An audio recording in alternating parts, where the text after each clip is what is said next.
الحمد للہ رب العالمین والعاقبۃ للمتقین اما بعد فاعوذ باللہ من الشیطان الرجیم بسم اللہ الرحمن الرحیم قال اللہ تعالی وثیابک فطہر۔ یہ سورہ مدثر کی آیت نمبر 4 ہے۔ اس میں اللہ تعالی ارشاد فرماتا ہے اور اپنے کپڑوں کو پاک رکھو۔ قال النبی صلی اللہ علیہ وسلم من رغب عن سنتی فلیس منی،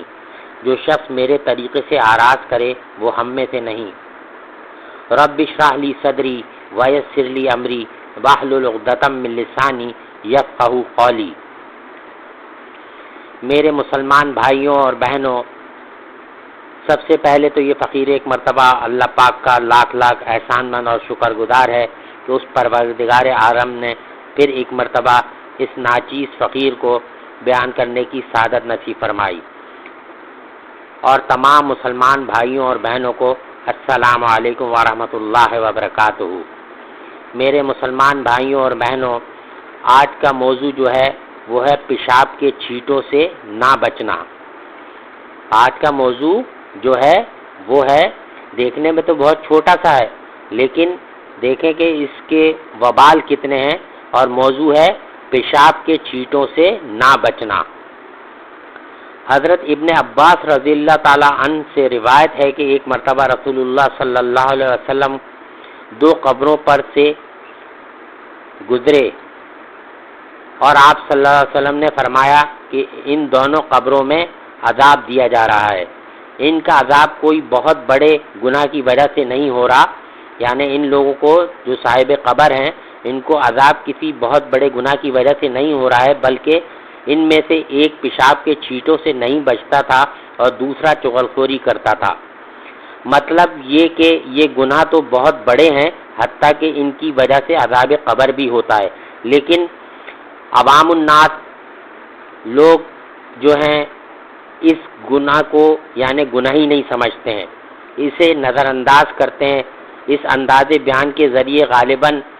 آپ صلی اللہ علیہ وسلم نے بعض گناہوں کو ہلکا سمجھنے سے پرہیز کی تعلیم فرمائی ہے،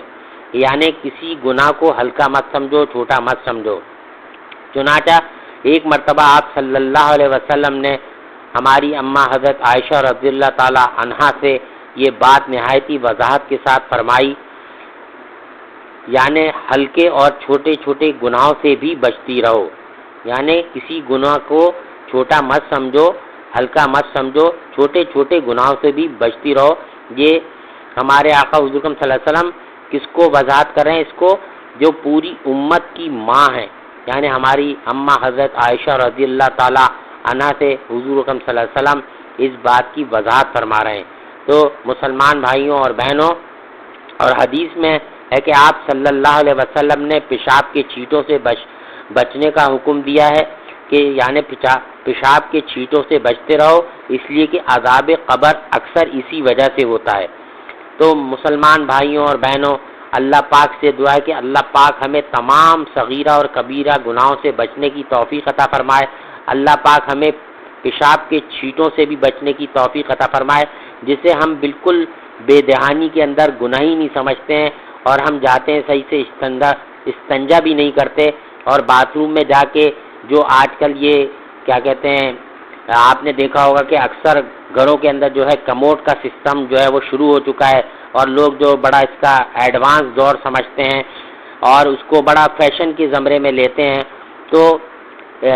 کموڈ کے اندر آپ دیکھیں کہ کموڈ کے اندر جو ہوتا ہے پیشاب کرنے کی، یعنی آپ کا اعضا جو ہے وہ جو ہے کموڈ کے اندر جو نا اس کا کموڈ کی جو ٹرے ہوتی ہے نیچے کی، وہ بہت ہی نزدیک ہوتی ہے، یعنی اتنی نزدیک ہوتی ہے کہ آپ جب پریشر سے آپ کو پیشاب آ رہا ہوتا ہے اور آپ بیٹھ کے پیشاب کرتے ہیں تو وہ جب فلیش کے اوپر پڑتا ہے تو اس کے چھینٹے جو ہے وہ آپ کے جو ہے یعنی سطر پہ بھی لگتے ہیں، اور آپ کے مختلف اعضاء پہ وہ چھینٹے لگتے ہیں۔ تو اللہ پاک جو ہے ہمیں ایسے گناہوں سے بچنے کی توفیق عطا فرمائے، جیسے کہ ہمارے آقا حضور صلی اللہ علیہ وسلم نے ارشاد فرمایا کہ یعنی پیشاب کے قطروں سے، اس کی چھینٹوں سے بھی بچو، کیونکہ اکثر عذاب جو ہے وہ یعنی پیشاب کے قطروں سے، چھینٹوں سے نہ بچنے کی وجہ سے ہوتا ہے اور چغل خوری کی وجہ سے ہوتا ہے۔ تو میرے مسلمان بھائیوں اور بہنوں آج ہم دیکھتے ہیں تو یہ چیز ہمارے نزدیک تو ہم اسے گناہ سمجھتا ہی نہیں ہے، اور استنجا کرنے میں بھی ہم کوئی احتیاط نہیں کرتے ہیں۔ تو اللہ پاک ہم سب کو صحیح معنوں میں دین کی سمجھ عطا فرمائے، کیونکہ اللہ تعالیٰ قرآن پاک میں ارشاد فرماتا ہے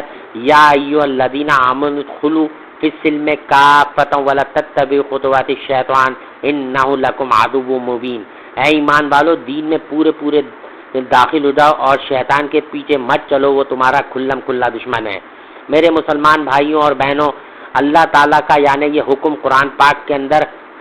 تمام یعنی بنی آدم کے لیے، جن انس کے لیے حکم ہے کہ یعنی دین میں پورے داخل ہو جاؤ، یعنی اس طرح نہیں کہ آدھا دین بھی چل رہا ہے اور آدھی دنیا بھی چل رہی ہے۔ میرے مسلمان بھائیوں اور بہنوں، یہ اللہ تعالیٰ کی زندگی عطا کردہ جو ہے ایک ہمارے کو نعمت ہے، اور اس نعمت کی قدر کرنی چاہیے ہمیں، اور ہمیں اپنی زندگی کو پورے عین مطابق یعنی دین پر چلتے ہوئے گزارنے کی پوری کوشش کرنی چاہیے، اور اللہ پاک سے ہر وقت ڈرتے رہنا چاہیے۔ یاد رکھیے کہ اللہ تعالیٰ قرآن پاک میں ارشاد فرماتا ہے وَإِيَّايَ فَارْهَبُونَ، تم مجھ سے ڈرو۔ دوسری جگہ پر اللہ تعالیٰ قرآن پاک میں ارشاد فرماتا ہے یا ایھا الذین آمنوا اتقوا اللہ حق تقاتہ، اے ایمان والو اللہ سے ڈرو جس طرح اس سے ڈرنے کا حق ہے۔ آپ موجودہ دور میں دیکھیں کہ جو لوگ نماز نہیں پڑھ رہے ہیں، روزے نہیں رکھ رہے ہیں، تراویح نہیں پڑھ رہے ہیں، تو اور بہت سارے اسلام کے جو ارکان ہیں اور بہت ساری جو اسلام کے جو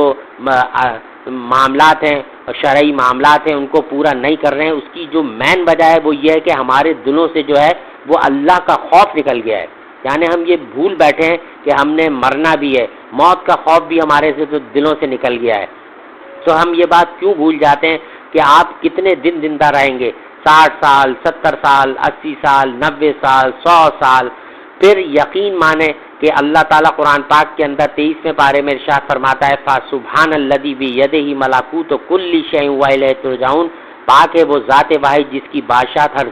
ذرے پر ہے، وَإِلَيْهِ تُرْجَعُونَ، اور تم پھر لوٹ کر ہمارے پاس ہی آؤ گے۔ تو یاد رکھو کہ انسان کے لیے کس قدر یعنی وہ خطرناک دن ہوگا کہ جب انسان جو ہے نا اس دنیا کے اندر سے کوچ کر اپنے مالکی حقیقی سے جا ملے گا، اور پھر اپنے مالکی حقیقی کے سامنے کھڑے ہونے کے بعد جب اللہ رب العزت جب اس سے سوال پوچھیں گے تو سوچیں وہاں پر اس کا کیا معاملہ ہوگا۔ اگر اس نے دنیا میں اپنی زندگی اللہ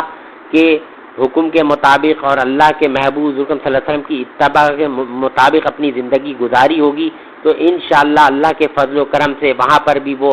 اللہ کے فضل و کرم سے انشاءاللہ اللہ تعالیٰ کو راضی کرنے میں کامیاب ہو جائے گا۔ اور اگر اس نے دنیا میں اپنی زندگی جو ہے وہ یعنی غیر شرعی طریقے سے اور دین پر نہ چلتے ہوئے گزاری ہوگی تو یاد رکھیں وہاں پر سوائے حسرت اور ندامت کے کچھ بھی نہیں ہوگا، اور وہ عذاب کا مستحق ہوگا۔ اور یاد رکھیے کہ دنیا کے اندر مرنے کے بعد سب سے پہلا جو ٹھکانہ ہے وہ انسان کا قبر ہے، اور قبر آخرت کی منزلوں میں سے سب سے پہلی منزل ہے۔ جو شخص قبر کے اندر اگر پھنس گیا، وہاں پر اس کو عذاب قبر اگر شروع ہو گیا تو یاد رکھیے وہ اس کو حسرت ہی حسرت ہوگی، اس کے دل میں تمنا ہوگی کہ کاش ایک مرتبہ مجھ کو پھر مہلت مل جائے اور مجھے دنیا میں بھیج دیا جائے اور میں جا کے دنیا میں صرف اللہ کی عبادت کروں گا اور حضور صلی اللہ علیہ وسلم کی اتباع کروں گا۔ لیکن افسوس کے ساتھ کہ یہ مہلت پھر دوبارہ نہیں ملے گی اور دوبارہ دنیا میں آنا آج تک کسی کو نصیب نہیں ہوا۔ یہ اللہ کا امر ہے، اللہ پاک جو ہے ہر چیز پر قادر ہیں، تو ہمیں ہر وقت اللہ تعالیٰ سے ڈرتے رہنا چاہیے، اور اللہ کی ذات ہے اس لائق کہ اللہ کی تمام حمد و ثنا جو ہیں، تعریفیں جو ہیں وہ اسی کو سجتی ہیں، اور تمام بڑائی اور تمام جو بھی شان ہے اور شوکت ہے وہ سب اللہ کو ہی سجتی ہے۔ ہم ہیں ہی کیا، ہم ایک معمولی سے یعنی انسان ہیں، اور یہ اللہ کا احسان ہے کہ اللہ تعالیٰ نے ہمیں انسان بنانے کے ساتھ ساتھ اللہ تعالیٰ نے سورہ بقرہ میں ارشاد فرمایا وَإِذْ قَالَ رَبُّكَ لِلْمَلَائِكَةِ إِنِّي جَاعِلٌ فِي الْأَرْضِ خلیفہ، کہ اللہ تعالیٰ نے قرآن پاک میں ارشاد فرمایا کہ ہم بہت جلدی زمین کے اوپر اپنا خلیفہ مقرر کرنے والے ہیں۔ تو انسان کے لیے کتنی بڑی سعادت کی بات ہے کہ اللہ تعالیٰ نے اپنا خلیفہ ہم کو بنا کر اس دنیا میں بھیجا ہے، اور ہمیں اپنے گربان میں جھانک کر دیکھنا چاہیے کہ ہم کس طرح سے اللہ تعالیٰ سے پیٹھ موڑے ہوئے ہیں اور کس طرح سے صبح شام اللہ تعالیٰ کو ناراض کرتے ہیں اور اس سے بغاوت کرتے ہیں، جبکہ اللہ تعالیٰ ہمیں سلاتا بھی ہے، اللہ تعالیٰ ہمیں جگاتا بھی ہے، اور اگر اللہ چاہے تو اگر ہم سوئیں تو واپس اٹھ نہیں سکتے اللہ تعالیٰ کی مرضی کے بغیر۔ تو یہ کتنا بڑا اللہ کا احسان ہے کہ جب انسان سونے لگتا ہے تو انسان جو ہے وہ دعا پڑھتا ہے اللہم باسمک اموت و احیا، اور وہ یہ دعا پڑھ کر سو جاتا ہے، اور جب وہ دوبارہ سو کر اٹھتا ہے تو پھر دعا پڑھتا ہے الحمدللہ الذی احیانا بعد ما اماتنا والیہ النشور۔ تو یہ مسلمان بھائیوں اور بہنوں، آج کے دور کے اندر جو ہے ہم جو ہے نا بالکل یعنی ہمارے دلوں سے اللہ کا خوف ختم ہو گیا ہے، ہمارے دلوں سے موت کا خوف ختم ہو گیا ہے، ہمارے دل کے اندر صرف دنیا کی محبت آ کے بیٹھ گئی ہے، اور ہم نے اپنے دلوں میں جو ہے نا صرف دنیا کی محبت کو بسا لیا ہے۔ ہم ایک دوسرے کے حقوق کو بھی پامال کر رہے ہیں، اور سب سے بڑی بات کہ ہم اللہ تعالیٰ کی ناشکری اتنی کر رہے ہیں کہ جس کو بیان نہیں کیا جا سکتا۔ تو میرے مسلمان بھائیوں اور بہنوں، یاد رکھیے کہ ہر شخص نے، جیسے کہ میں اپنے پہلے بھی اصلاحی بیانات کے اندر یہ بات عرض کر چکا ہوں، اور کہ انسان کو اس دنیا میں رہتے ہوئے اللہ تعالیٰ نے وعدہ طور پر سورہ عصر کے اندر یہ بات ارشاد فرما دی کہ انسان کو دنیا میں کیسے رہنا ہے اور کن چیزوں کی تیاری کرنی ہے۔ اور سورہ عصر میں اللہ تعالیٰ نے قسم کھا کے، یعنی والعصر، قسم ہے زمانے کی، ان الانسان لفی خسر، کہ انسان بہت ہی خسارے میں، مگر وہ لوگ یعنی الا الذین آمنوا، مگر وہ لوگ جو ایمان لائے، وعملوا الصالحات، اور نیک اور صالح عمل کرتے رہے، وتواصوا بالحق، اور آپس میں ایک دوسرے کو حق بات کی تلقین کرتے رہے، دین کی دعوت دیتے رہے، اور وتواصوا بالصبر، جب ان کو اس راستے میں چلتے ہوئے، صراط مستقیم پہ چلتے ہوئے ان کو کوئی تکلیف پہنچتی تو اس پر وہ صبر کرتے۔ تو آج کے دور کے اندر آپ دیکھیں کہ ہمارے اندر سے صبر کا مادہ بھی بالکل ختم ہو گیا ہے۔ ذرا سی چھوٹی چھوٹی باتوں پہ جو ہیں عزیزوں میں، رشتہ داروں میں، خاندانوں میں، بہن بھائیوں میں، تو آپ دیکھیں ذرا سی بات جو کہ آپ اگر سوچیں گے بیٹھ کے تو وہ ذرا سی بات نہیں ہے، صرف شیطان کے بہکاوے میں آ کر، یا کسی غلط صحبت میں بیٹھنے کی وجہ سے، اور یا کسی مال متا کی وجہ سے، یا کسی حسب نسب کی وجہ سے، چھوٹی چھوٹی سی باتوں کے اوپر سالوں ایک دوسروں کی شکل نہیں دیکھتے، ایک دوسرے سے رشتے ناطے توڑے بیٹھے ہوئے ہیں۔ تو یاد رکھیے اللہ تعالیٰ کی ذات بہت غفور رحیم ہے، اللہ پاک اپنے جو نافرمانیاں ہیں ان کو تو معاف فرما دے گا، لیکن حقوق العباد کے معاملے میں انسان کو بالکل ہوش و حواس سے کام لینا چاہیے، اور حقوق العباد کو صحیح معنوں میں پوری طریقے سے ادا کرنے کی پوری کوشش کرنی چاہیے۔ اور جو غلطیاں ماضی میں ہو چکی ہیں، یہ رمضان المبارک کا بابرکت مہینہ چل رہا ہے، اس میں اللہ تعالیٰ کی رحمت جو ہے وہ برس رہی ہے، اور رمضان المبارک کے جو ہیں وہ روزے جو ہیں آپ دیکھ رہے ہیں کتنی تیزی سے گزرتے جا رہے ہیں، اور رحمتوں والی ساتیں کتنی تیزی سے گزرتی چلی جا رہی ہیں۔ تو اس رمضان المبارک کے بابرکت مہینے کی ہمیں صحیح معنوں میں قدردانی کرنی چاہیے، اور اللہ تعالیٰ کی حمد و ثنا کرنی چاہیے، اور خوب اس بابرکت مہینے میں جو ہے ڈٹ کر عبادت کرنے میں اپنے آپ کو لگا دینا چاہیے، کیونکہ یہ ایک مہینہ جو ہے یہ سمجھ لیں آپ کے لیے جو ہے نا اللہ تعالیٰ کی طرف سے ایک خصوصی مہینہ ہے، رحمتوں والا، برکتوں والا مہینہ ہے۔ اس مہینے کے اندر اللہ پاک جو نا انسان کے سچے دل سے توبہ کرنے پر اللہ پاک اربوں خربوں، اور اگر اس شخص کے گناہ زمین اور آسمان کے برابر بھی ہیں تو اللہ تعالیٰ کی رحمت بہت وسیع ہے، اللہ تعالیٰ اپنی اس وسیع رحمت کے صدقے میں انسان کے گناہوں کو معاف فرما دیتے ہیں، لیکن شرط یہ ہے کہ تمام شرائط توبہ کے ساتھ انسان کو سچے دل کے ساتھ توبہ کرنے کی ضرورت ہے، اور اپنا محاسبہ کرنے کی ضرورت ہے۔ تو میرے مسلمان بھائیوں اور بہنوں، آج کے موجودہ دور کے اندر، نفسا نفسی کے دور کے اندر، بہت یعنی جو ہے اللہ تعالیٰ کی نافرمانی ہو رہی ہے، اس کی وجہ سے آپ دیکھیں کہ گھروں کے اندر جو ہے نا ایک طریقے سے پریشانیوں میں لوگ مبتلا ہیں۔ اس کی مین وجہ یہ ہے کہ ہم نے اللہ سے ڈرنا چھوڑ دیا ہے، ہم نے دین پر چلنا چھوڑ دیا ہے، اور ہم جو ہے نا دنیا کی لغویات کے اندر فالتو باتوں میں پڑ گئے ہیں۔ ہم آنکھوں سے بھی زنا کر رہے ہیں، پیروں سے بھی زنا کر رہے ہیں، بےہودگی ہمارے معاشرے میں عام ہوتی چلی جا رہی ہے، اور موبائل اور ٹیلی ویژن اور کیبل کے ذریعے ہمارے معاشرے کے اندر جو ہے ایسی لغویات اور یعنی گندی باتیں ہمارے نوجوان نسل کے اندر پیدا ہوتی چلی جا رہی ہیں۔ تو اللہ پاک سے دعا ہے کہ اللہ پاک ہم سب کو محفوظ فرمائے، اور اللہ تعالیٰ اس بابرکت مہینے کی صحیح معنوں میں ہم سب کو قدردانی کرنے کی توفیق عطا فرمائے۔ اس بابرکت مہینے کے پورے فیض و برکات اللہ پاک مجھ کو، کل مسلمانوں کو محض اپنے فضل و کرم سے عطا فرمائے، اور جن مسلمان بھائیوں اور بہنوں نے اس ناچیز کو اس لائق سمجھتے ہوئے دعاؤں کی درخواست ہے کی ہے تو اللہ پاک سے دعا ہے کہ اللہ پاک اپنے غیب کے خزانوں سے میرے تمام مسلمان بھائیوں اور بہنوں کی تمام جائز مرادوں کو اللہ پاک پورا فرمائے. جو لوگ بے اولاد ہیں ان کو اللہ پاک نیک اور صالح اولاد عطا فرمائے. جو صاحب اولاد ہیں اللہ پاک ان کی اولادوں کو نیک اور صالح بنائے. اور اللہ تعالیٰ تمام میاں بیوی کے اندر محبت الفت عطا پیدا فرمائے. اور اللہ پاک کل مسلمانوں کو دلوں کو ایک دوسرے کی طرف سے صاف فرما دیں. اللہ پاک اپنے پسندیدہ دین اسلام کا پوری غلبہ پوری دنیا میں نفاذ فرما دیں. شریعت محمدی کا پوری دنیا میں نفاذ فرما دیں. اللہ پاک ہم سب کو دین کا داعی بنائیں اور اللہ پاک ہمیں اپنے فضل و کرم سے دین کی خدمت کے لیے چن لیں.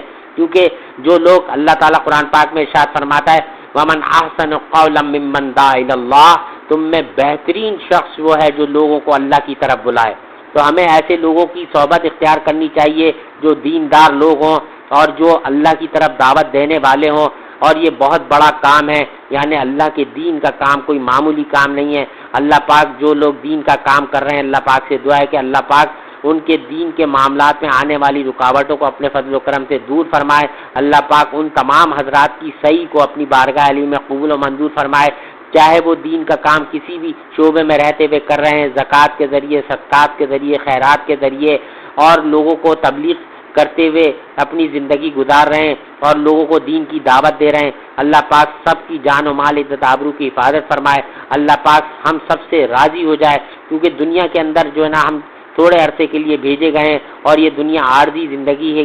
کے لیے ہے اور یہ ہر لمحے ہمارا امتحان ہو رہا ہے. اللہ پاک ہمیں یہ دیکھنا چاہتے ہیں کہ ہمیں دنیا میں بھیجنے کے بعد کہیں ہم اللہ کو بھول تو نہیں گئے، کیونکہ اللہ تعالیٰ سے ہم نے یعنی عالم ارواح میں جتنے بھی انسان ہیں سب نے عالم ارواح کے اندر جو ہے اللہ پاک سے وعدہ فرمایا تھا. یعنی اللہ تعالیٰ قرآن پاک میں ارشاد فرماتے ہیں یہ سلام قولا من رب الرحیم، پہ رحمان پروردگار کی طرف سے سلام پیش کیا جائے گا اور حکم ہوگا وامتازوا اليوم ایھا المجرمون. پھر اللہ تعالیٰ آگے ارشاد فرماتے ہیں الم اعہد الیکم یا بنی آدم اللہ تعبدوا الشیطان، اے آدم کی اولاد ہم نے تم سے عہد نہیں لیا تھا کہ شیطان کی پوجا نہ کرنا. انہ لکم عدو مبین، وہ تمہارا کھلا دشمن ہے. وان اعبدونی ھذا صراط مستقیم، ہماری عبادت کرنا یہی سیدھا راستہ ہے. تو میرے مسلمان بھائیوں اور بہنوں، جب اللہ تعالیٰ نے ہمیں صراط مستقیم کا راستہ بتا دیا ہے اور ہر نماز کے اندر ہم اللہ تعالیٰ سے یہ دعا بھی کرتے ہیں کہ ایاک نعبد و ایاک نستعین، اے اللہ ہم تیری عبادت کرتے ہیں اور تجھی سے مدد طلب کرتے ہیں. لیکن ہم یہ دیکھیں کہ ہم جو ہے نا یہ ساری باتیں کرنے کے باوجود بھی اللہ تعالیٰ کی یعنی نافرمانی سے، اللہ تعالیٰ کی بغاوت سے باز نہیں آ رہے ہیں. تو اللہ پاک ہمارے حالوں پر رحم فرمائے. اللہ پاک ہم سب کے زندگی بھر کے تمام گناہوں کو محض اپنے فضل و کرم سے معاف فرما دے. اور آئندہ جو ہماری بقیہ جتنی بھی زندگی ہے اللہ پاک اپنی رضا کے مطابق دین پر چلتے ہوئے ہمیں زندگی گزارنے کی توفیق عطا فرمائے. اور اللہ پاک کل مسلمانوں کو کبیرہ اور صغیرہ گناہوں سے بچنے کی توفیق عطا فرمائے. اور اللہ پاک ہمیں عقل سلیم عطا فرمائے کہ جو ہم گناہوں کو گناہ ہی نہیں سمجھ رہے ہیں، شیطان نے ہم پر اس طرح سے حملہ کرنا شروع کر دیے ہیں کہ وہ ہمیں جو گناہ کو اس طرح مزین کر کے ہمارے سامنے پیش کرتا ہے جسے ہم بالکل معمولی سا چھوٹا سا گناہ سمجھتے ہیں. جیسے کہ ابھی آپ کے سامنے اس ناچیز نے جو ہے حدیث مبارکہ بھی پڑھی اور قرآن پاک کی آیت مبارکہ بھی پڑھ کے آپ کو سنائی کہ یعنی پیشاب کے چیٹوں سے نہ بچنا دیکھنے میں کتنا چھوٹا سا عمل ہے، لیکن اس کی وجہ سے عذاب قبر ہوتا ہے. آپ سوچیں کہ دنیا کے اندر ذرا سی دیر کے لیے اگر لائٹ چلی جاتی ہے تو ہم بلبلا جاتے ہیں. آپ سوچیں ہر شخص نے کل نفس ذائقۃ الموت، ہر شخص نے موت کا ذائقہ چکھنا ہے. اور یاد رکھیں کہ آخرت کی منزلوں میں سب سے پہلی منزل جو ہے وہ قبر ہے. اور قبر کے اندر آپ سوچئے کہ 3 فٹ گہری قبر ہوگی اور 6 فٹ لمبی قبر ہوگی. آپ دنیا کے اندر تو بڑے عیش و آرام کے اندر مالٹی فارم پر لیٹتے ہیں اور ایئر کنڈیشن چل رہا ہوتا ہے، ذرا سی دیر کے لیے لائٹ چلی جاتی ہے تو آپ بلبلا جاتے ہیں. سوچئے کہ اللہ تعالی نے کیا نظام رکھا ہے کہ آپ کی اپنے سگے لوگ، آپ کی اپنی اولاد آپ کو اپنے کندھے پر رکھ کر کہ آپ انہیں ایک آواز دیتے ہیں کہ بیٹا مجھے گرمی لگ رہی ہے تو بچے دوڑ کے چلے آتے ہیں، آپ کو ہوا جلنے لگتے ہیں اور آپ کے لیے ٹھنڈا پانی لے کر آ جاتے ہیں. لیکن سوچئے قبر کے اندر آپ کا معاملہ براہ راست اللہ سے ہوگا. وہاں پر کوئی شخص آپ کے کام نہیں آئے گا. اگر کوئی کام آنے والی ذات ہے تو صرف اللہ کی ذات ہے، اور آپ کے نیک اعمال آپ کے کام آئیں گے، وہ بھی اللہ کے فضل و کرم سے. اللہ پاک اپنے فضل و کرم سے ہم سب کی زندگی بھر کی تمام عبادات کو جو ہم نے کی ہیں اللہ پاک کے فضل و کرم سے کی ہیں، اللہ پاک اپنے فضل و کرم سے قبول و منظور فرمائے، اور اللہ پاک ہم سب کو ریاکاری سے محفوظ فرمائے۔ اللہ پاک جو ہے ہمارے مجھ فقیر کے تمام استاد محترم، خاص کر سے ہمارے حافظ صاحب مدد اللہ علی کے، اور میرے استاد محترم حضرت ڈاکٹر عبید صاحب مدد اللہ علی کے، اور ہمارے مولانا احتشام مدد اللہ علی کے، اور میرے جتنے بھی اساتذہ اکرام نے جو اس ناچیز کی تعلیم و تربیت کی ہے، اللہ پاک سب کے درجات عالیہ کو خوب بلند فرمائے، اللہ پاک سب کو دونوں جہانوں میں خوب عزت عطا فرمائے، اللہ پاک سب کی جان و مال عزت آبرو کی حفاظت فرمائے، اور جو لوگ بھی یعنی مخلوق کی خدمت کر رہے ہیں، خاص کر ہمارے